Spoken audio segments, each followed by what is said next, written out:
Journalists go to places around the world to cover stories, and whilst they're doing that, they sometimes take on a certain level of risk. Often the stories that need to be reported are in dangerous places such as war zones, or places where there's been floods or natural disasters. The ultimate aim is to go and gather that information and share it. The hazards are that we're often working alone. We will have a fixer or possibly a driver working with us who we have responsibility for, and also to hopefully get them into a space where they've received a certain amount of training as well.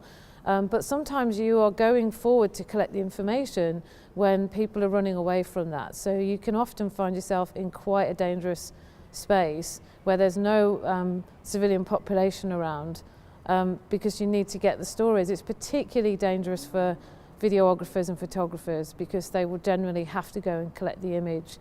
And all hostile environment training does is gives you that thought process of, is it safe for me to go on, and how long should I be exposing myself to this risk while I'm doing my job? A lot of young journalists coming into the industry now are unfortunately misled into thinking that to get your name in bright lights you need to go to the worst places in the world to do your job.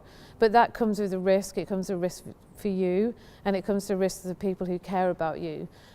So people like James Foley, who was killed by Islamic State in 2014, the after effects of that are still being felt now, and I think it's up to people to do the research before they go and work in those environments, because at the end of the day you do put your life at risk, and if you are going to do that, make sure you put the right training in place first before you do that, and invest in some decent security equipment, safety equipment, helmets, body armours, and more importantly medical training. I think as a international journalist or someone from the West, i.e. from the UK or from the US or any other sort of European area, it's very important for us to consider what our role is when we employ people within the spaces that we go to, especially the Middle East and North Africa, and places that are what appear to be in sort of constant states of conflict, places like Afghanistan. We have to remember that we are working within someone else's culture, and it's really important for us to respect and acknowledge that, and also to see them as our colleagues, not as our staff too much. And also understand that when we put ourselves in risk, we also put them at risk as well.